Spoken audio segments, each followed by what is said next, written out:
Thank you. Good evening. I'm Jesse Lazar. I'm Executive Director here at AIA New York in the Center for Architecture. And along with the AIA Interiors Committee co-chair Stefan Jacklich and Barbara Weinrich, we'd like to welcome you to the 2024 Gil Oberfield Memorial Lecture. The annual Gil Oberfield Memorial Lecture was founded in honor of Gil Oberfield, AIA, former member and chair of the AIA New York Interiors Committee. The lecture brings to the podium speakers whose work excels in the field of interior architecture. As one of only a few named lectures offered here at AIA New York, it is the crown jewel of programming organized by our AIA Interiors Committee. And as such, we're so very pleased to have members of the Oberfield family with us here tonight. Welcome, great to see you all. As always, we'd also like to thank Gensler for sponsoring the Oberfield Lecture this year, as they have for many years.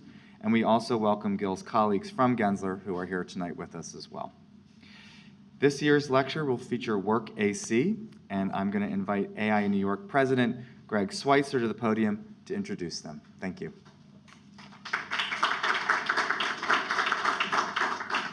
Good evening, everyone, and thank you for coming out tonight.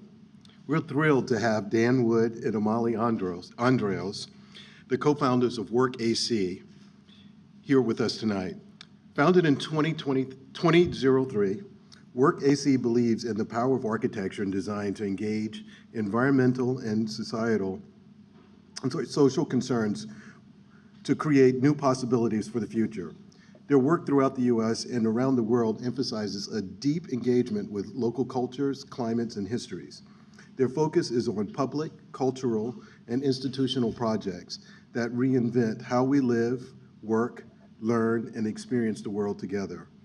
WORKac was the recipient of the 2023 Arts and Letters Award in Architecture, was named #1 design firm in the U.S. by Architect Magazine, and was selected as the AIA New York State Firm of the Year.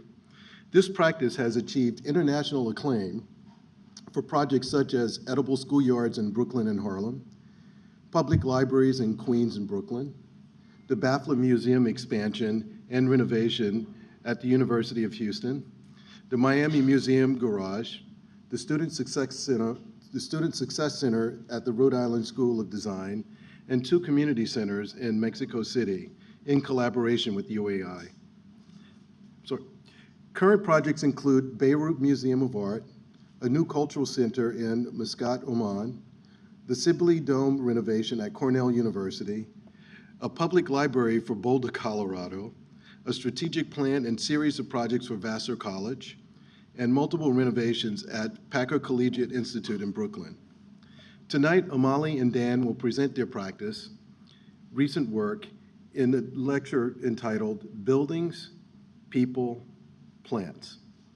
Their lecture will focus on a series of projects that re-examine architecture's capabilities and capacities to achieve and reshape social and environmental concerns, building on the practice's focus on public work across scales and contexts to its focus on innovative approaches to preservation, sustainable systems, and greater integration of architectural and landscape at the scale of buildings amongst each others.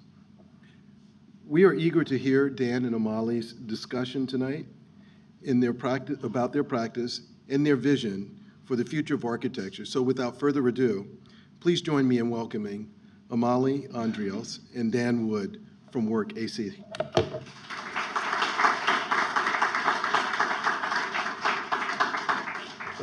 Thanks, Greg, and thanks to the Interiors Committee for inviting us. We're really excited. We've been here a lot, but we've never given a full lecture, so this is it. We're going to give it a whirl. So, yeah, a lot of times we do talk about buildings and people and plants. Today, though, we wanted to talk about interiors, actually, given the Oberfield lecture. So this is a quote from our book that came out in 2017 from Amale. Interiors are usually what you end a project with, but we start with them. And that's kind of still true today as much as it was 23 years ago when we started our firm. And it's really, it's been a kind of running a running, not a running joke, but really a kind of running theme. A bit of a joke. A bit of a joke. Through the practice that we really do love the interior. And, you know, one of our 5 original rules was that the inside is different than the outside. And that quote comes from a chapter that we wrote about interiors in the book called Inner Life. And I think one of the reasons it's been so important is simply by being a New York firm. You know, when we started out, we had left a large international practice. We Unnamed. were unnamed, yeah, 3 letters that are not SOM. But you know, we were flying business class. We were doing master plans. I was flying business class. I'm always stuck in Rotterdam, and we were, you know, working on big things. Let's say. So we kind of quit that, moved into our apartment, which was an interior we had selected specifically because it had great space but no light, because we felt like we're never going to be in there during the day. Then we ended up working in there for 6 months, looking at a brick wall. But you know, just really starting out with whatever could come. And so, you know, obviously, as happens, our first project was a doghouse. And so, you know, being urbanists, and this project has been with us since the beginning, but I haven't presented it in many years, so it's fun to revisit these things. But, you know, we started, we were kind of really interested in urbanism and urban planning and issues for the city and big issues, and so we thought, well, if we're going to do a doghouse, you know, we really should do a doghouse for the urban dog, you know, because the urban dog's life is not that great. And so we thought, you know, as it spends all day cooped up inside, we could give it a treadmill, 3 video screens, and an odor machine so that it could kind of experience the life of its rural cousins, you know, spend the day chasing cars, or the mailman, you know, could choose to have a day at the beach. Or, you know, then you could get kind of more, you know, complex modules where it could chase bigger cats than it might normally, or kind of race with the greyhounds and then win and get interviewed by the press. And then, you know, this is where interiors comes in. We thought, you know, these doghouses could be tailored for each interior, you know, whether you had a kind of more Louis Cannes theme going in your apartment or something a little more East Village-y. You would have a different skin for what we came to call Villa Pup. And then, you know, and this was the prototype before we realized that dogs don't see in color and spend most of their day sleeping. But this, we imagined, you know, was the dog out on its morning walk, dreaming of its rural life that it had at home. And so, you know, within this one little project, which obviously didn't become the international phenomenon we thought, you know, are really a lot of kernels of all our projects at every scale. You know, the idea of the relationship between the city and the countryside and how those things can be combined, using technology to enhance, you know, kind of everyday experiences, thinking about animals as much as people, and interiors, you know, because this was in the end an extremely interior project. And then, you know, for 5 years, I would say the first, we called it the first 5-year plan was called Say Yes to Everything, but it was really focused on interiors. And, you know, being a New York architect, interiors are that is your palette. And I think it was really fun to kind of imagine we had clients with incredible ambition, these incredible spaces within these, you know, existing New York buildings. We had everything you could ask for as an architect except an exterior and except a budget. And so we really, you know, we have always embraced narrative, obviously, from the Villa Pup, and we kind of thought of these as little mini narratives, and we called them short stories, in a way. So we were kind of working on the short stories, you know, cranking out the short stories as we were kind of preparing our novel behind the scenes. And so a lot of the projects, you know, and themes that we developed in these short stories now have reemerged in our practice at different scales. So one idea was this kind of object within the center, what we did for this editing suite, where the interior of the interior, these kind of editing booths, create an object that creates space around it, and then they can be opened up. Again, playing with nature, we did the Andy Warhol treatment to these carpets. We even at a project like Target, which was one of our first projects, these kind of changing booths, with the curtain that you brought around them, created little mini interiors. So in a way, our love of urbanism kind of played through these interiors, kind of creating spaces within spaces and relationships between spaces inside the envelope. And that led, this idea of inside and outside led to what we called the wiggle, a kind of 3 to 5 year obsession with the wiggle, which is a shape that kind of combines both inside and outside. This was a project for a health club, I think, never got built. But we did build this exhibition out on Pier 40 called The Good Life, where one curtain kind of creates this wiggle, lifting up and down so you can move through it and be enclosed by it and be inside it and outside all at the same time, as a project about how the city could be thought differently. We did this catering company where moving walls create different spaces, working with Promenade and, using what you have. This was for a jewelry company. We just took all their stock out of the closet and backlit it and to create this kind of sense of promenade and experience. And then again, working with moving things. Fabric shows up a lot in these early projects and in the later projects. Working on a series of projects for the Arts Institute Creative Time, doing their spaces. This was a 100-foot long space with just like 3 windows at the front and 3 windows at the back. And so working to kind of channel the light through materials. We worked a lot with resin until we realized that resin was a shitty floor material, and then went through, I think, about 100 other shitty floor materials before we gave it up and just went to wood. But that really reflected the light and brought it in. And then, again, these interiors within interiors, these we called the cones of silence. Before Zoom. Before Zoom, but they really worked. It was kind of amazing. They kind of kept the conversations within the cubicle, but allowed everything to be open to the light and the beautiful views. This was basically the view that we had out of our apartment also. And then, still working for dogs. This was a staircase so the dogs could get up to the roof during the day. Not so happy about it. I mean, we thought the dog would be ecstatic. Another project for a dog. This is White Street. And in a way, this was I would say, the culmination of our exuberant interiors, wouldn't you say? First phase of Yeah, exuberance. this was a triplex where our clients had bought the entire ground floor, half of the basement, and a third of the sub-basement. So it was a triplex that went down into the ground, and it was an environment so big, it was like 8,000 square feet apartment, that we actually had to kind of chop it up into smaller spaces just to be able to deal with it. So a series of environments and materials and really worlds within worlds as you move through. This apartment also had very little light and windows. Tables that came out of the floor, tables that came down from the ceiling. This is the dog did not, we rearranged the floors in the back so it actually became a 5-level apartment, but the dog didn't like to go up and down stairs, so we made the dog house into an elevator, which doubled as a dumbwaiter.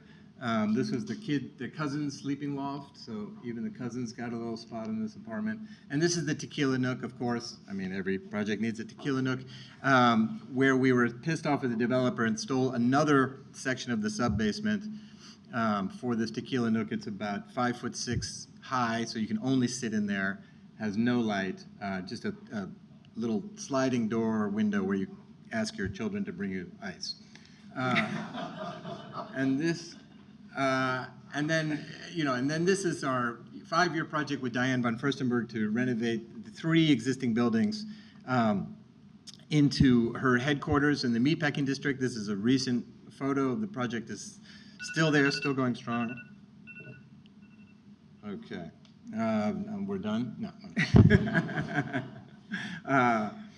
And this was a project that haunted us for many years because the 3 buildings, we basically maintained the facades and built a huge building inside of them. But of course, it looked like we had just renovated 3 existing buildings. So for years, we were trying to tell people we had built a building. This wasn't just an interior, but now we've come to embrace it. And the whole interior is organized around what we call the stair-de-leer, which is a stair crossed with a chandelier, a mirror at the top, rotating to follow the sun and reflecting always at the same angle to a series of mirrors down the stair. The stair is, of course, clad with 6,000 Swarovski crystals, which pick up the light and then distribute it to all the floors so that as you're working on the clothes, you have this natural light to work with. Also, it really connects you with nature in a different way, where as the sun goes over, as a cloud goes over the sun, the whole building kind of dims and comes back to life. So kind of a magical connection between inside and outside in a very unexpected way. And a series of double height spaces that follow up. And then I would say after that 5-year plan, we were commissioned to design Public Farm 1 for MoMA, which was a working organic farm made out of recyclable cardboard tubes, which then launched us into real thinking about urbanism and cities and relationship between food and cities, and kind of was the beginning of our move away from that say yes to everything embrace of interiors. And it's interesting because I should also note that Public Farm 1 was the first waterproofing project, and it's not very smart to combine cardboard and water, just to let you know. But it's interesting. I think Dan and I kind of revisited these projects and to think about them as short stories building up, or certain strategies that become a kind of toolkit as projects become more complex. It's also interesting to look at the kind of irreverence and lightness that one can have with interiors that are maybe less obvious when you have a kind of bigger project. And so to kind of maintain that freshness has been very important for us. And so one of the earliest kind of projects where we kind of started to bring a lot of these ideas about interior and exterior to the city itself is this project for, we call it the Stealth Building, a beautiful landmarked building. The other, I should say, companion idea to working in New York on interiors is working with landmarks, which a lot of architects don't like. We have always had, and maybe this will change as I jinx it, but like a really fantastic experience working with landmarks, always trying to find a way to preserve these buildings and give them new life. And this was one of these projects, just a gorgeous landmark building in Tribeca, a cast iron building where one of the few developers projects we did, where the developer wanted to add a kind of 3-story penthouse at the top, but it had to be completely invisible. And some of the ideas around both the interior and the exterior was this idea of stealthiness and invisibility and surprise. So for instance, for the units that were not in the penthouse, we created a very kind of compact core where the kitchen and the bathrooms were all kind of stepping, and you still had the kind of kids loft, etc., coming back from the White Street idea, and created this connection between inside and outside, even with the showers in the bathrooms of that kind of core unit, where we designed building on kind of Public Farm 1, designed a mini greenhouse, an artificial greenhouse with artificial natural light, whereby when you take a shower, the steam makes the ferns grow. And so even if you're on floor 3 with absolutely no light, you have a kind of outdoor shower was the idea. And the penthouse itself obviously had a kind of nicer, slightly bigger kind of bathroom. And here we brought the sort of quote unquote natural through patterns and custom designing the kind of wall tile with this kind of tree pattern.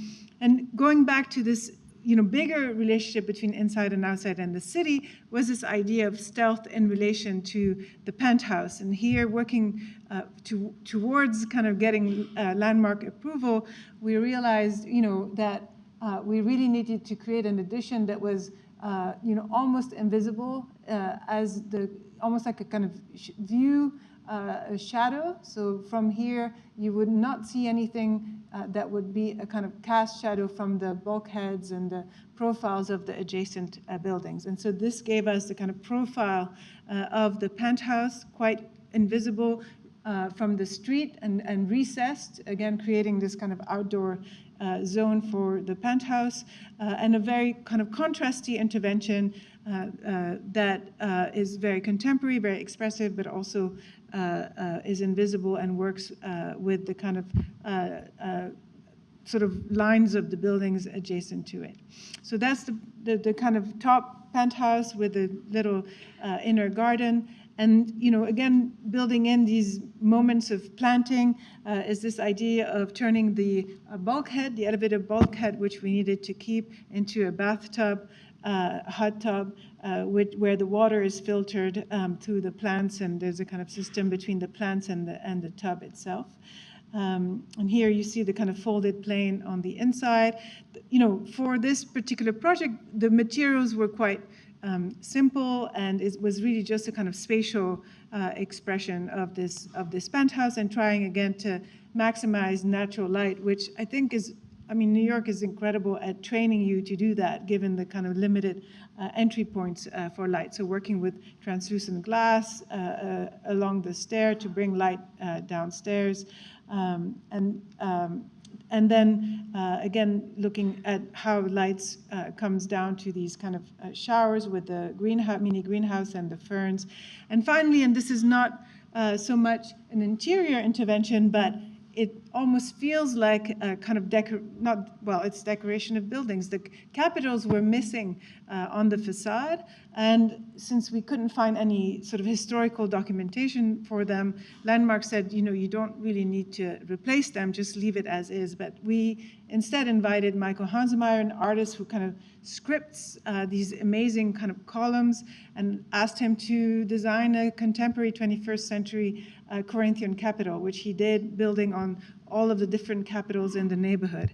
And so this became a sort of 21st century Corinthian capital that's very stealth in that it's contemporary, but looks sort of old and original when you see it from afar. So it's almost like a piece of furniture, but on the street. In the a kind of very different project, but also very strategic. So this is almost an exterior. It's just the facade. It's piece by piece. It's very hard to get to a building as an architect. We were invited to basically create a skin for part of a parking lot in Miami in the design district. It's something that a number of architects have done, from Architectonica, that did this kind of very thickened vertical landscape, to Frank Gehry, to Lisa Iwamoto and her partner, Scott. And anyway, so what we wanted here, and maybe this is the desire to get to a building, was instead of just creating a skin to hide the parking lot, we asked to use the entire 4 feet of that envelope to really create an idea about public space, vertical public space in Miami, really bring people up the parking, down the parking, and create a kind of public experience, a cultural experience in the design district, and loading it in a way with program, a kind of DJ station, a sort of lending library, phone charging station, and gallery, outdoor gallery, etc. And so the thought was this almost becomes a sort of ant farm for humans, again, working between humans and people. And working on the corner, we requested the corner from the client. The rest of the facade was going to be a series of other interventions. And in this case, we were turning the corner with Jürgen Meyer, and it was very fun to kind of design that intersection. And so here you see the kind of series of circulation and of interior spaces that are actually kind of exterior. And this became the sort of intervention, this 4 feet facade loaded with programs, with the big outdoor gallery space. In a way, this was meant to be a temporary art piece, and in the end stayed. And so you only understand the thinness of the intervention from the side, and the color, pink, Miami, I don't know, we couldn't think of anything else. For those of you who lived in the 80s, you know why. But and so it's a kind of sliver of program, people coming together, lending library, some plantings, and just a kind of narrative on this kind of vertical surface, including playground for the kids, and then a sort of fun mini auditorium at the top. And what was interesting about the materials we were working with is this kind of perforated metal, which during the day felt very solid, but at night became completely transparent. And you saw the thinness of that kind of layered almost vertical interior life of that parking lot layered on the cars. We were commissioned by RISD to do an interior, to renovate this beautiful mid-century modern building in Providence, Rhode Island. This was built in 1954, and classic Rhode Island, but for an insurance company. And then this became the administrative hub of RISD, which is not an insurance company. So they wanted to renovate it to make it look less like an insurance company and more like RISD. At the same time, they told us they had a big problem getting students to come to this hub. And they said what would really help is if the mailroom was relocated to the hub. And they said we also have a problem with the mailroom. So as you can see here, this was the old mailroom. And we at first thought, you know, who are these students writing all these letters? This is really exciting. And then we realized that you get no mail at your dormitory, and everything comes from one company that rhymes with Slamazon.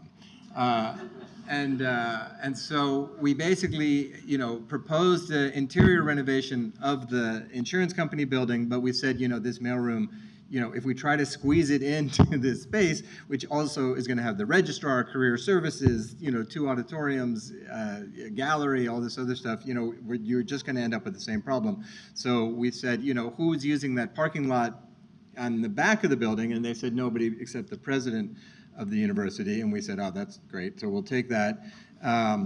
She can park somewhere else. And we basically transformed that back parking lot, which was also really an ugly back of the building, into a new front and a new mailroom in the back here. Of course, no donor exists that is going to pay for the mailroom, so we combined it with an auditorium that a donor could put their name on to pay for the mailroom. And in a way connected this building, which was really only looking in one direction, away from the rest of the city, into a building that really connects now the 2 streets. And these are the 2 main streets that connect the downtown of Providence to the Upper East Side. So one goes up and one comes down the hill, and now it's completely connected through this addition in the back. And you can see how I think they thought this building was going to be completed by another building, so there was very few windows and a lot of big blank brick walls, and our intervention with the post office on the right and the auditorium on the left kind of fills it and creates this new sense. This is a worm's eye axonometric, which we thought we would try one of these drawings in our career, and I think you can see why these drawings disappeared helpful. in the 80s. And so this is the interior. So, you know, this was kind of all ugly fake marble and stuff, and it's kind of phone bank for the insurance company, and we transformed it into this kind of a kind of wiggle, actually, that kind of moves through the space, that creates a gallery that allows connections, creates different spaces for student advising and for career services in their auditorium. Career service is very important in an art school because you need to convince the parents that your kids are going to have a job. And so it really is one of the most important departments at RISD. There's like 100 people working in there, like trying to get everybody a job. They follow the graduates for 10 years after they graduate, making sure they still have a job 10 years later. And it is really hint. It's really cool. Yeah. To other schools. Yeah. This becomes this kind of waiting area, and then the whole thing is extremely flexible, so you can, empty it out for a gala or for a gallery. And then this is the first time we worked with acoustic curtains on the left, so that creates either one large auditorium classroom by pulling them apart, or 2 smaller ones, and they use this all the time. So this is a product by Geriets that has like 15 layers of fabric in it, and it's special connection at the top and weights at the bottom, so that it really creates an acoustically separated zone in the middle of this really active space. It was also cool because we were able to design the first, custom designed gender inclusive restroom on campus, and one of the first in the country. We worked with a group called Q Space, which came out of the GSAP and really works with these issues and with the transgender and LGBTQ community, and was really a really fun collaboration to design this thing from scratch. Of course, the building department does not believe the bathroom, so this is simply a place that has toilets and sinks, as far as they're concerned. You know, Providence, mid-century modern. And so, so this is the design.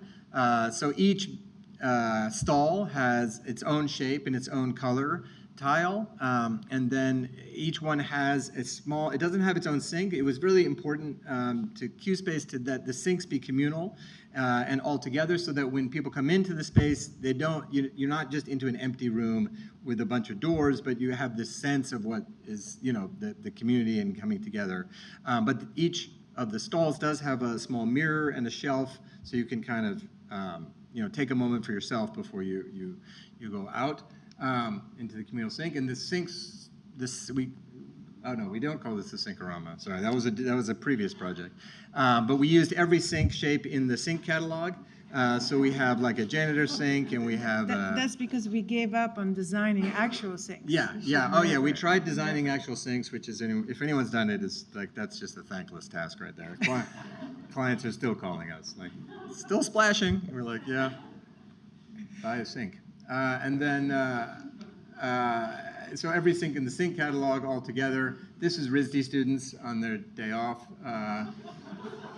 Literally, we were doing the photography. We walked in the restroom. These are the people who were in there. So, and here you see the different shapes and the different. And then each room has a sign on the door that indicates the shape of the room. So you can choose if you're a circle person or an oval person.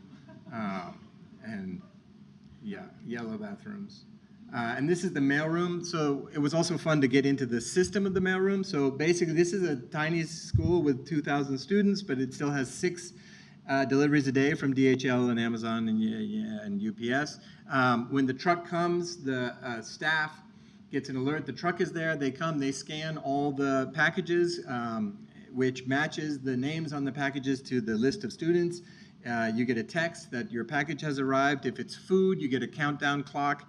You have 24 hours to claim your food or it gets destroyed, so that goes into fridges.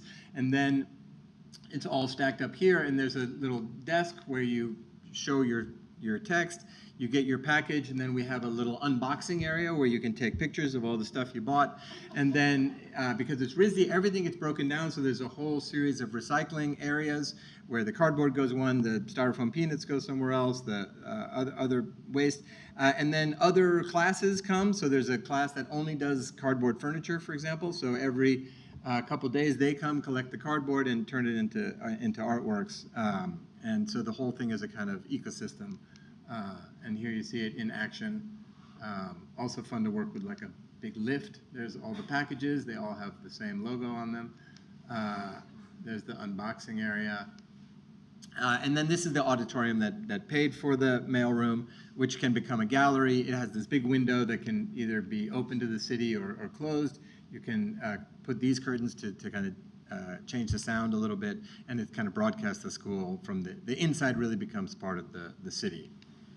And I think what's interesting, just as you're talking, I'm Yes. like, oh, it does. We really did. No, I mean, in creative time, we had these cones of silence, and at RISD, we have these kind of pop-up ceilings with the light that also are covered in felt and perform acoustically. And so I do think that the early interiors helped us kind of, they thicken and they layer as the projects become more complex. And I would also say, as I'm going to speak about a project in Lebanon, is that at worst, working in the U.S. sometimes, especially on interiors, feels like shopping, right? I mean, like in other countries, you make more things, not necessarily, let's say, in the more global South type countries. And here, I think we embrace the idea that we can get sinks from different products, et cetera, and it's in the way that we assemble and combine them that something kind of special can happen. So this project is a project in Lebanon, and it's 60 residential units on the water. where we really focused on creating density and a sense of community, and also kind of really layering, using this kind of topography on the roofs of the buildings to create these green roofs, so that as you look down to the sea, everybody looks to the green roofs as well. And to contrast a little bit this sort of haphazard sort of growth around it, and this is our manifesto for master plans and, you know, some sense of kind of organization. But the one project we really got into in terms of the interiors is what we call Villa Papillon, which is the main villa on the corner here. Hard to miss, which picked up on many of the ideas of the kind of more generic villas, but expanded on them. And it's for an art collector who also contributed to developing the site. And you know, the few, and this is where I think the interior really almost sort of became the concept for the exterior. The idea was really to create a sort of transparency in terms looking at the sea. So, you know, from the back to the sea, all of the walls and the structural walls and everything is organized so that you kind of maximize view to the sea. And meanwhile, these kind of structural walls become incredibly expressed in terms of material, thickness, function.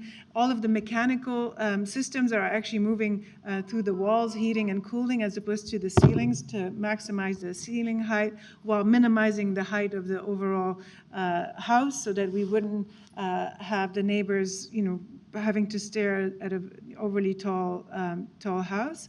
And then again, playing with this inside and outside. The house itself is a kind of U-shape around a courtyard for art, but so you're really moving from inside to inside constantly.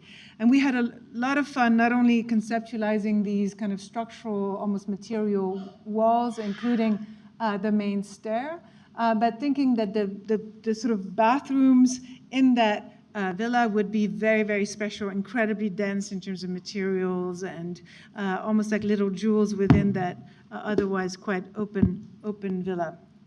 So this is the villa with the kind of courtyard and shaded areas where the louvers are kind of designed to maximum shade throughout the year. The living room is here. All of the kind of kitchen family is in the back, and you kind of cross the courtyard. And then similar to the other houses, a lot of the bedrooms are at the top, but they still can kind of look above the living room here as well. So here you see a view onto the kitchen, the kind of dining and a family room, integrating the plants, and really thinking about the architecture and the walls as almost pieces of art themselves. This particular art collector has an amazing Memphis collection, and so we were hoping that this kind of shelving unit would, you know, make it start to become a kind of new Memphis project, but it's a one-off. We're still working on it.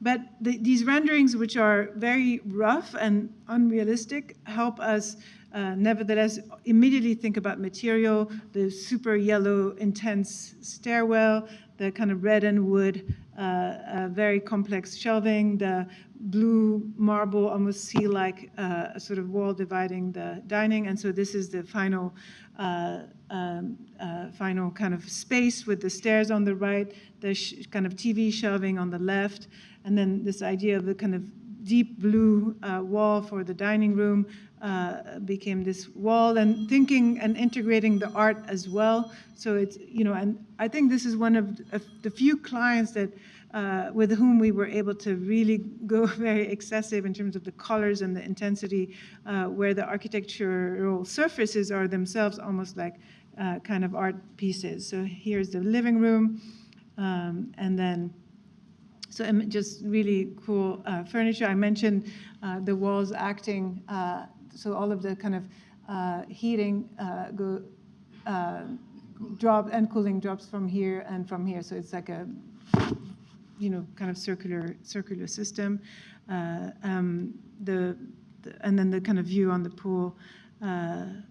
Yeah.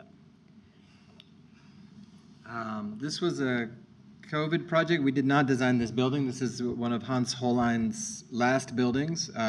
Crazy Austrian architect. I think people know who Hans Hollein Yeah, is. maybe you know him. Hans Hollein won the Pritzker Prize. And so he did this skyscraper for a bank in Peru, in Lima, Peru. And he had very radical ideas about life and really everything, except his ideas about banking turned out to be very conservative. So all the interiors, the exterior is extremely crazy and exuberant, has like a 90-foot cantilever, has every material you could ever imagine. But the interiors were a little bit staid and very much oriented towards like a bunch of white guys sitting around a huge table deciding things, whereas Lima and Peru in general is very young, very youthful, very entrepreneurial. The bank itself is really dedicated to pushing up the middle class and experimenting with what it invests in, has a very young group of people running the company, and so they wanted to kind of transform the interiors into a place that reflected more their ideas about banking. At the same time, you know, they loved the building. The bank president's father worked with Hollein on the design, and so, you know, we really went back and looked at Hollein's interiors, which are really incredible, and also, you know, I think we shared with Hollein this love of richness, but also these kind of environments within environments, as we showed in the earlier projects. And so this is kind of what we tried to replicate. He also did, you know, a series of rooms with different colors in the project, different patterns. And we were really amazed at the work that he did on the floor and the different patterns. So these are some of his drawings on the left with the projects on the right, showing these really intricate patterns that almost like, you know, piazzas and little cityscapes within these buildings, which was really fun. So we wanted to kind of pick up on a lot of his language while transforming the building. This is the existing spaces across the top. So, oh, it's good. These photographs are normally dark, but here they're very light. So, you know, you can kind of get a sense, big empty spaces with large walls with not much going on. And so the idea was to create the ground floor, a space that was not only inviting for the company. You know, the company's in 30 different buildings in Lima and all over the country. So the idea was people from other buildings and departments would be able to come here for meetings or just to work, kind of almost like a co-working space. This was designed pre-COVID. After COVID, it became really important part of the way that the company functions, but also inviting the public in. A big new cafe and a bank branch, which got renovated all within the lobby. They also had a lot of outdoor space. Lima doesn't have great weather. You might think it does, but it's cloudy a lot. It's warm a lot of the time. But they never would use the outdoor spaces, so it also was about kind of refreshing and changing the outdoor space to make it more attractive for working. This is a plan of all the different floor patterns, which is invisible to you. But here you will see, you know, we worked with the Travertine company in Peru, which was great, and did all these super complex floor patterns. Poor terrazzo. Terrazzo, yeah. Yeah. Not tiles. Not tile literally. terrazzo, yeah. And this is the cafe. So previously this was just like a bare concrete column. Now it's a cafe. This is the kind of central meeting piazza in the middle, and then different types of conference rooms, places for people to meet one-on-one. A little overspill from the auditorium. Different seating environments, curved spaces, again with the acoustic curtains, and then opening up and connecting this kind of travertine stand-up meeting zone, which also is a seating area, and with this big connection. New parks, also really bringing the inside in. So this is a greenhouse that we built on the outside of the building, but also brought half the greenhouse into the interior. So this is really the connection that brings people to the outside and kind of introduces them to the outside. This is the big hamburger that Amale doesn't like, but I designed it and I like it. And it has a DJ booth at the top and a bar at the bottom. And it's under the enormous cantilever. That's fine. She likes it now. Shading, outdoor spaces. Okay, a couple more projects. The Adams Street Library, some of you may know, and the new Brooklyn Public Library in Dumbo, and this building just on the water. What was a few things that were interesting about the project, in addition to just the focus on the interiors. One, we think of Dumbo as very homogeneous. It's actually a lot of different communities coming together, and the new library was meant to bring all these different communities, Vinegar Hill, the Farragut houses, and Dumbo as well. And so we did a lot of public engagement. It is really great when we have a chance to do that. We usually do it for public work and libraries, and that really helped us think through the programming.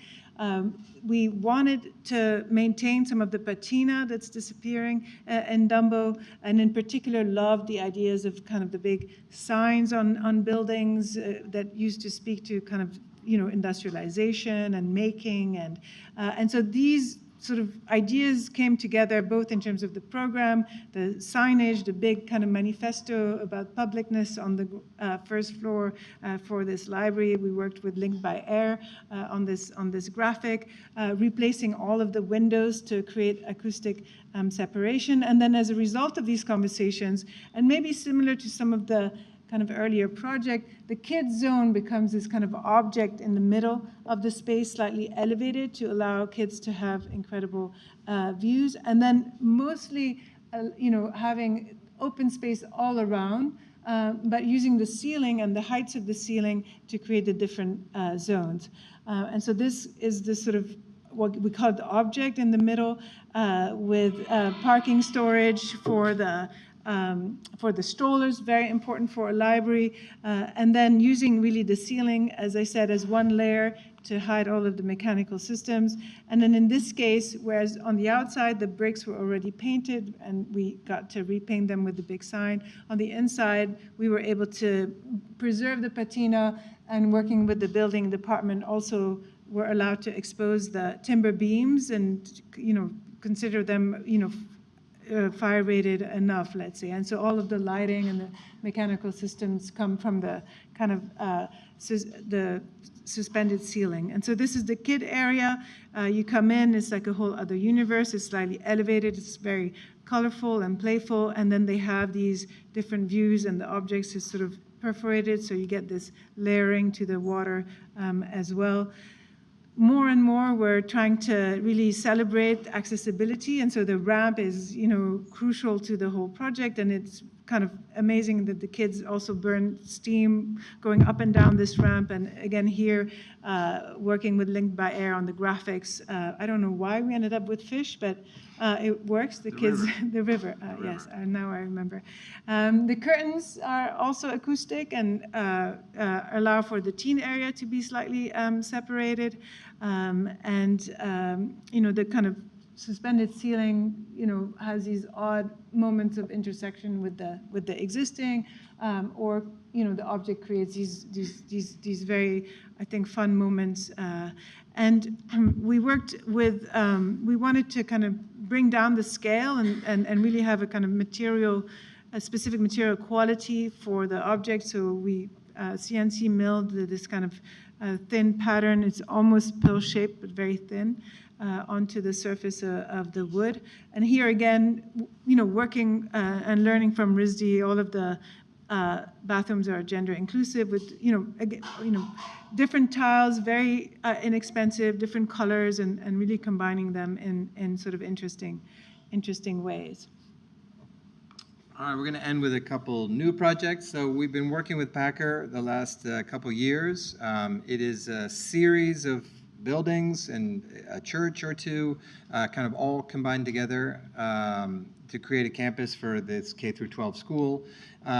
This is a kind of overview of all the different zones, and we've been working on a kind of master plan for their transformation over the next 5 to 10 years, focusing on this kind of big idea of things moving, lower school moving out, upper school expanding, you know, ideas about health and wellness, but at the same time really also focusing on projects that are small enough to be accomplished and funded and constructed within the 2.5 months that they have available to them every year for construction.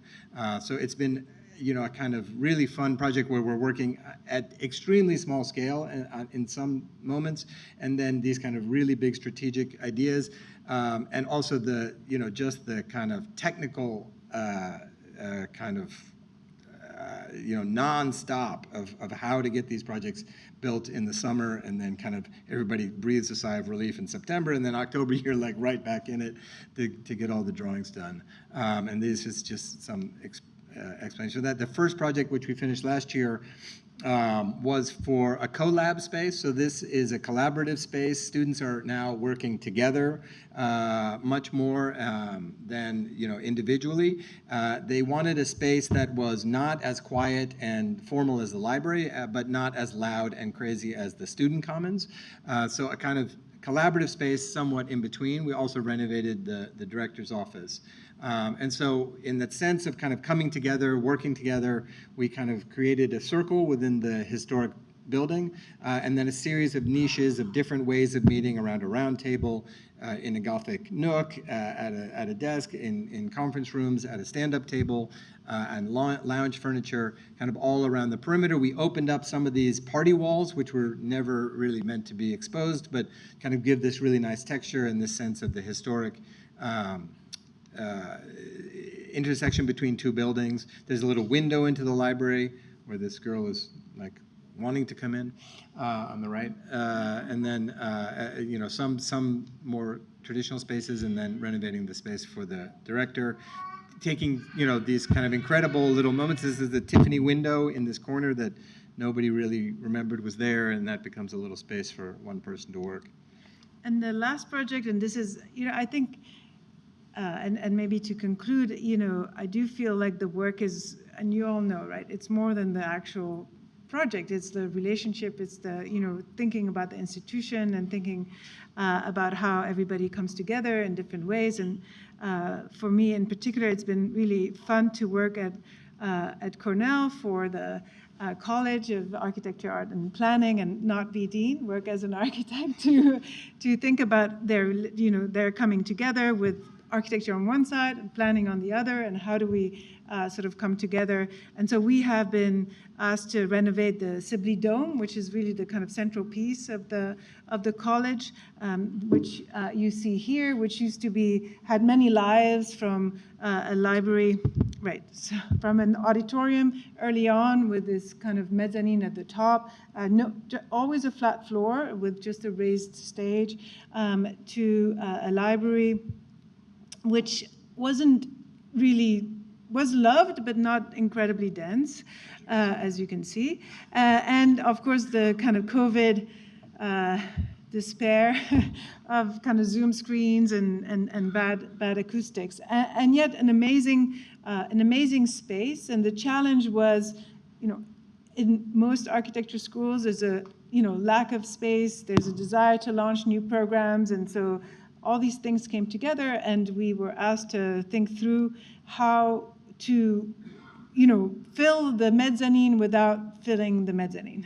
And that became really the sort of concept for the project. How do you fill the void and maintain the void and this kind of sectional experience at the same time, with the program for the Sibley Dome in general being an auditorium where everyone comes together, a new studio space for a new program called DTEC, Center for Cities that focuses on planning, like everything that these kinds of schools want to bring together to move forward in the future, while at the same time preserving the identity and the qualities of who they are.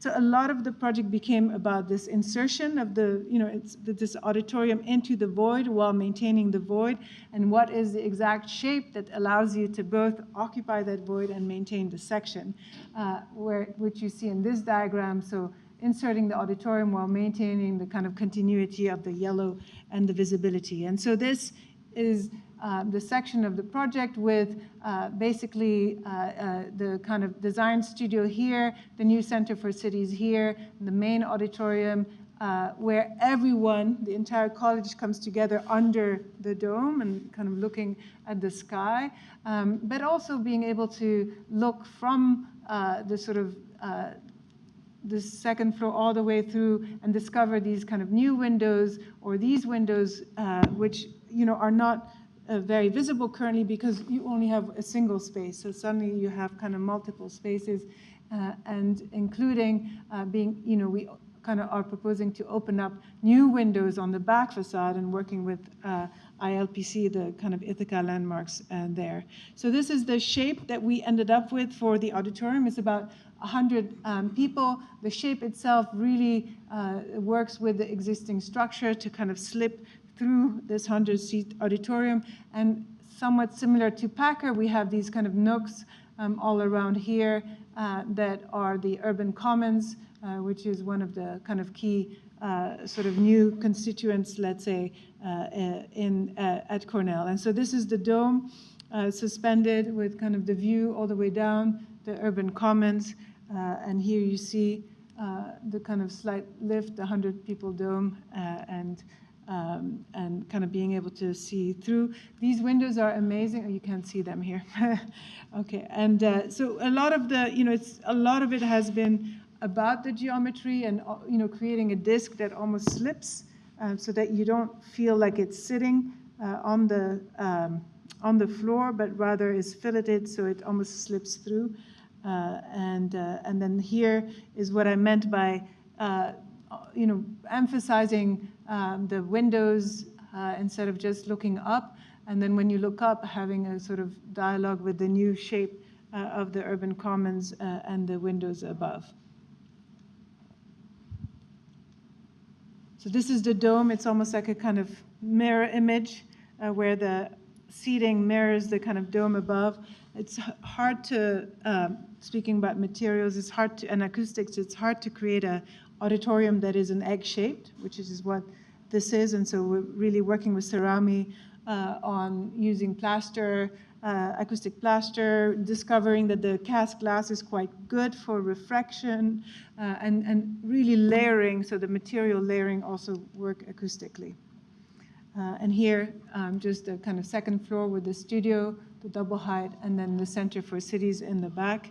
So they'll be able to have exhibitions underneath the dome. And then the Center for Cities will have a kind of new, very large window, which reads as multiple windows. We're going to use, similar to the kind of frit pattern at RISD, sort of a frit pattern to sort of carry the brick columns, but it's actually glass. So it will read as a completely large open window from inside, but a broken window from outside. And that's it. Thank you.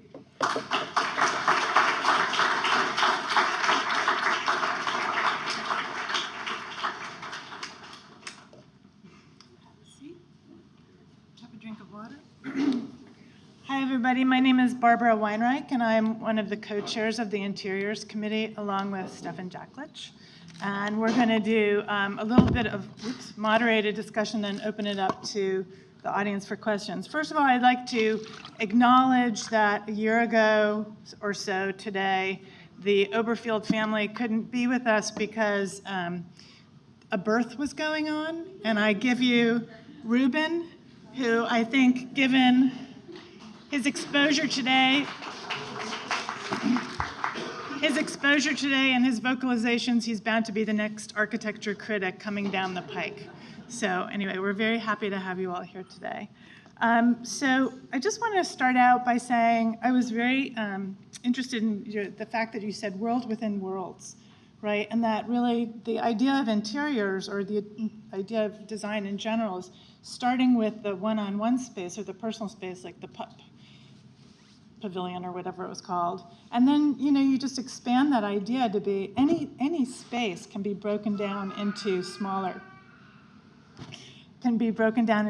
spaces. So, and we saw that also when you said the inside becomes part of the city when you're talking about the RISD project. So can you talk a little bit about how that affects possibly other projects that you do? I mean, where do you start when you have a big space?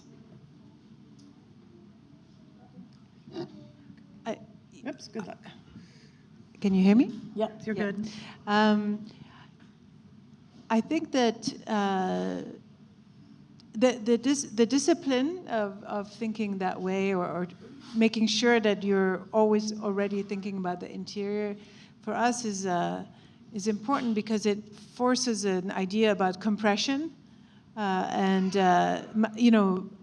maximizing experience, maximizing the number of uses and people served while minimizing the amount of space that you need.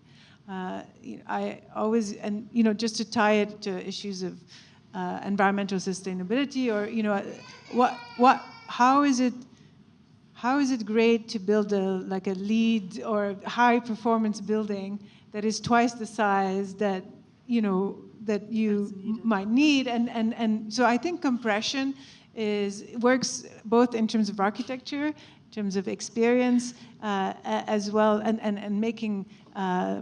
When I was an architecture student, I'm sure actually it's every architecture student, right? If something was ugly, you took it to the Xerox machine, and you reduced it by 80%, right? And it looked everything looked better, right? The line weight looked better, the proportion looked better, and I think that's still something that we try to do if you compress or if you edit, and I think that also comes from the constraints of the interior.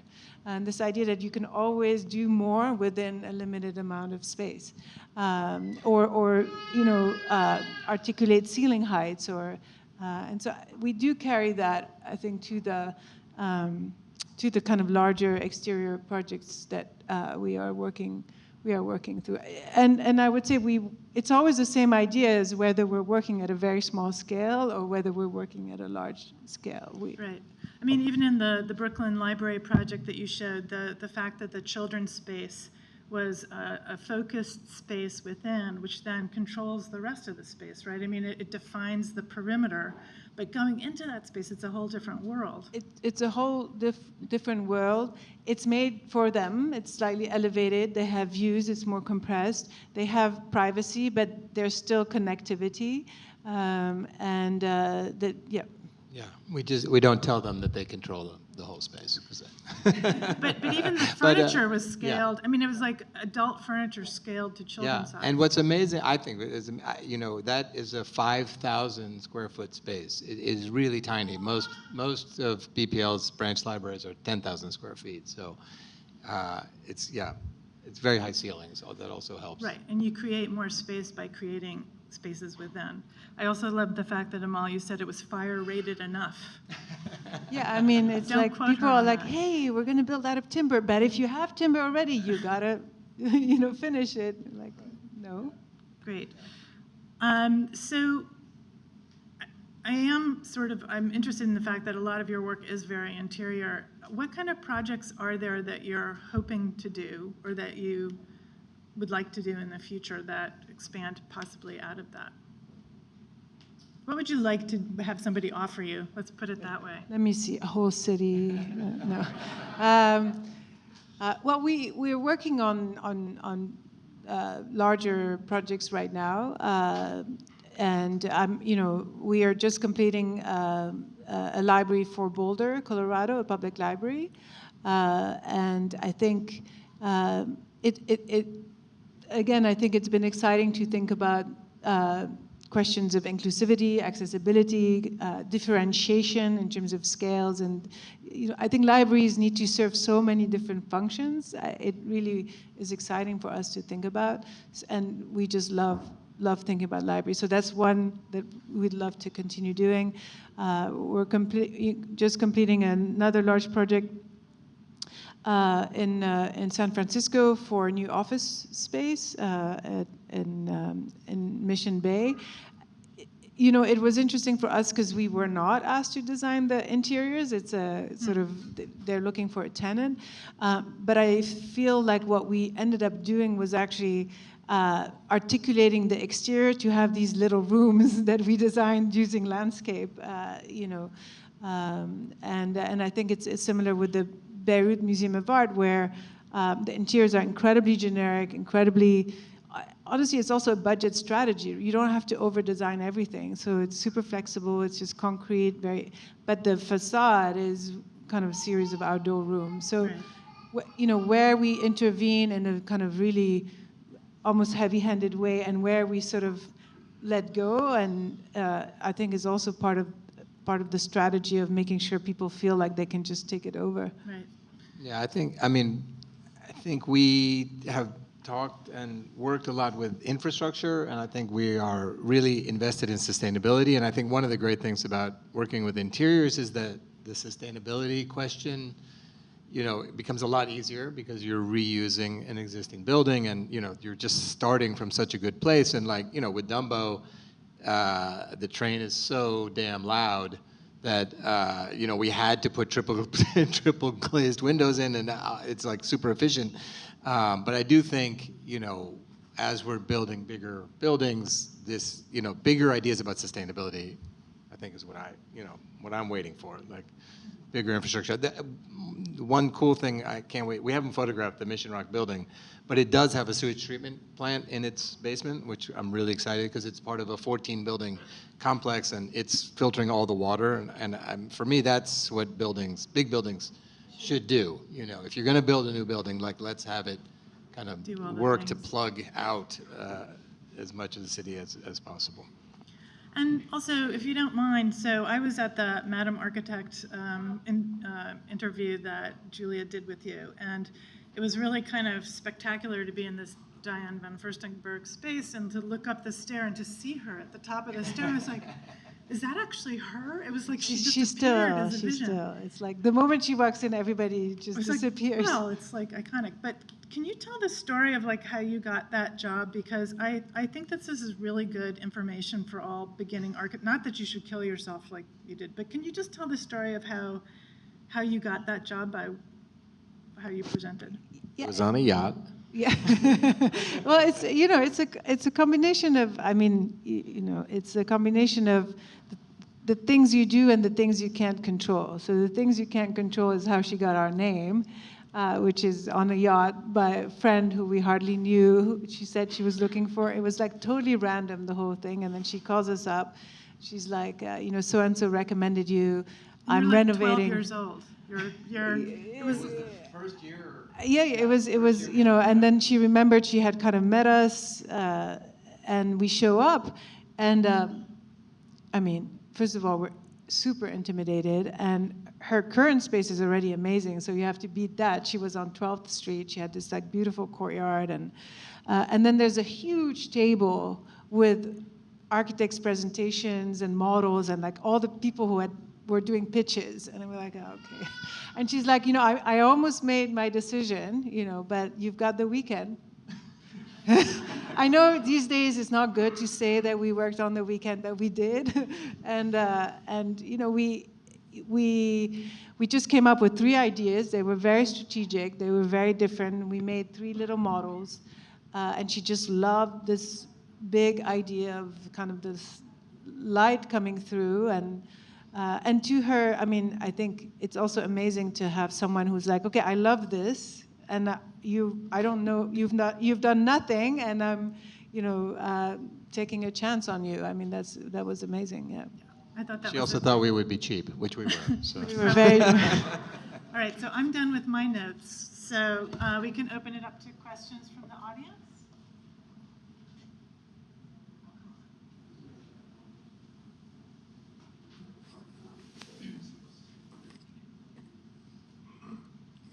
It's very interesting you bring up infrastructure in the context of interiors.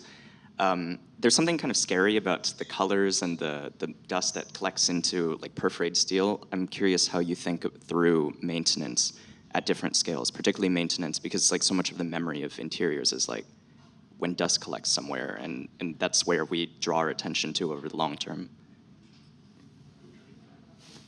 Yes. You mean the perforated steel on the exterior? I think quite generally, if there's a Yeah. approach you have to thinking through maintenance. Yeah. So for sure, I think one of you learn a lot from every project, and so we could do a kind of maintenance lecture, like an interiors lecture, and I think Dan's joke about resin floors is like no more resin floors, no more Ardex, no more, all the things that seem to be cheap and easy, no. Then there is, when we did the Edible Schoolyards also early on, and we worked with the School Construction Authority, we learned a lot there, but one of the things was and also with Public Farm One, even kids and, like working at that scale and having things beaten up. So I think by now we have a sense of materials in terms of durability. What's nice about working on public projects and working in New York, you can go back and see your projects. So like we recently went back to we go back to the Kew Gardens Hills Library, and a lot of it has aged really well. Laminate, not so well, So I think for us, it's about durability more so than the dust. I think we're a little less worried about the dust and more about the durability. And then detailing. I mean, when we first started, we're like, why are architects obsessed with corners and how materials meet? Seriously, who cares? Like, you just turn the corner, And I think now we're like, yeah, no, actually, you should figure something out at that joint, or, So I think these things that we're supposed to, I think we are more careful about. But we're still learning, and there's still things in New York. New York is dirty, and it's just like it somehow infects everything. And I think, with the RISD project, we really felt like we nailed it on the floors, because we found these, because it had been this telephone bank, the floor was completely perforated. We were just going to polish the concrete, but we realized there were holes all over, so we couldn't do that. So we found these huge porcelain tiles that are indestructible, used in airports in Europe, and just beautiful. They look the same today as they did the day they went in. So we're like, okay, so for Brooklyn Public Library, we're going to use these porcelain tiles. Like, let's just get into it. Let's use the porcelain tiles. And then the once in a million that the manufacturer had never seen, no one knows what happened, every single tile cracked. After installing. At Adams Street. At Adams Street. And it's not the at train, Brooklyn. and it's not the. Yeah. So. And so luckily I was just there today, the library, because obviously no contractor is going to say that they messed up, but the library is investing and we're replacing the floor as of this morning, so that is really great. But yeah, you just can't win with those damn floors. Floors.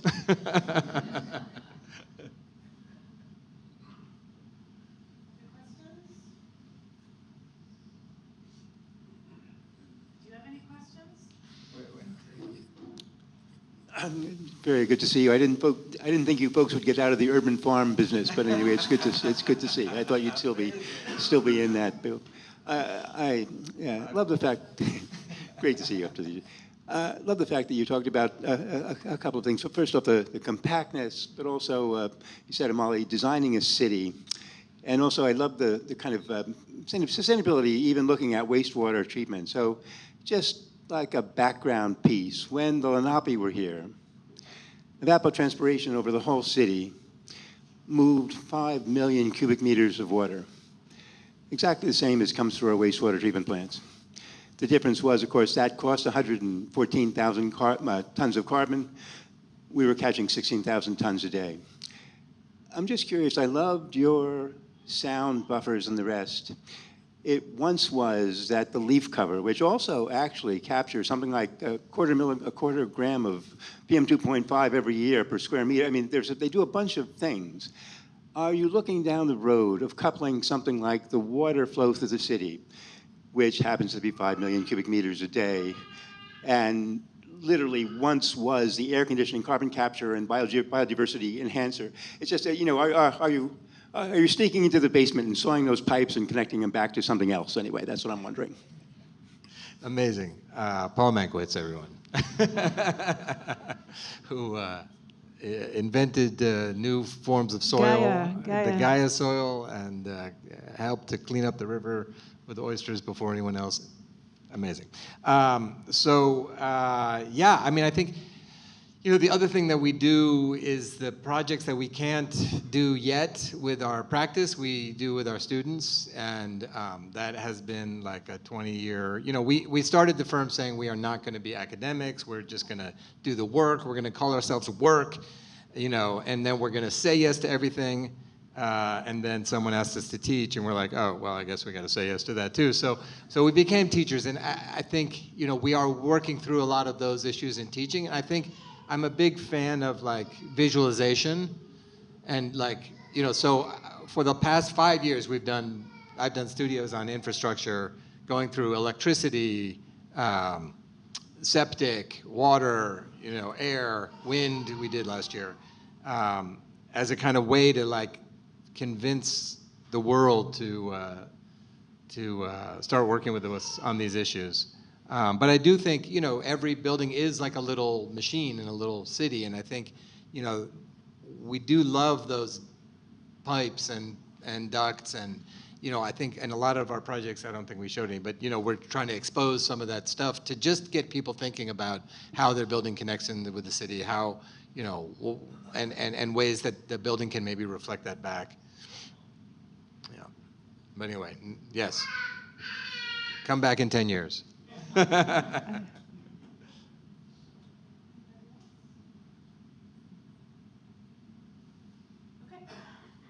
Amazing. Thank you. Thank you, everyone.